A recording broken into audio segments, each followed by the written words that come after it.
Looking backward and forward in every which way, Amy had to admit that dating Banana Brad had marked a new low in her love life. Still, she wouldn't trade her brief relationship with the guy who wore humongous fruit costumes in public for someone less memorable. Because now she was ready for anything. Like Derek, her latest boyfriend, greeting her at the door of their apartment dressed in nothing but tighty-whities and a sliver of pepperoni stuck to his right knee. All right, no biggie. After a long day of faculty meetings and budget reviews, she was up for a few laughs. "How's it going?" she asked him. "I've met someone," he said, as eagerly as if he'd spent the last 8 hours without human contact, which was usually the case. Seriously, it was like coming home to a lonesome puppy. Yesterday, he had babbled on and on about Monet and his water lily paintings before she'd even pulled the key out of the lock. Monet, not Monet, she'd mumbled under her breath. Monet is the artist who painted water lilies. "Hope you're hungry," she said. "I've got takeout." He popped the pepperoni from his knee into his mouth. "You're not listening." "Sure I am."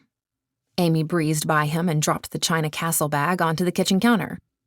Spending an hour in the Honda service station, only to be told that her Civic was a goner, required an immediate infusion of wine.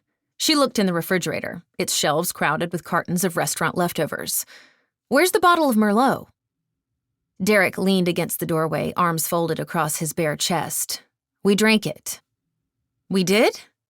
"1 glass, flat on her ass," described her tolerance for alcohol. "I don't remember, though I guess oblivion is the price of inebriation." "Another famous quote I'm supposed to know, Professor?" "What? No biggie, I was just—" "Nothing's a big deal to you, is it?" "Let's see," she said, closing the refrigerator.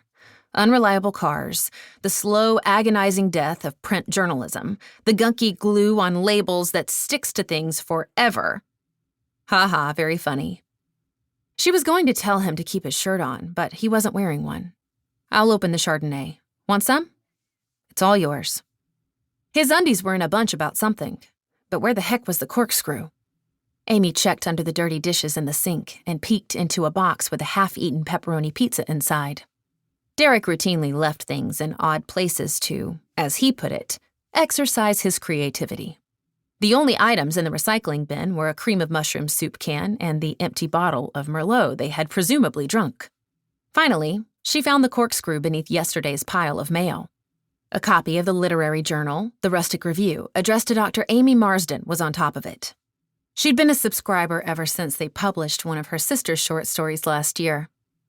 She opened the journal and read aloud from the table of contents. Escarpment, by Joe Marsden.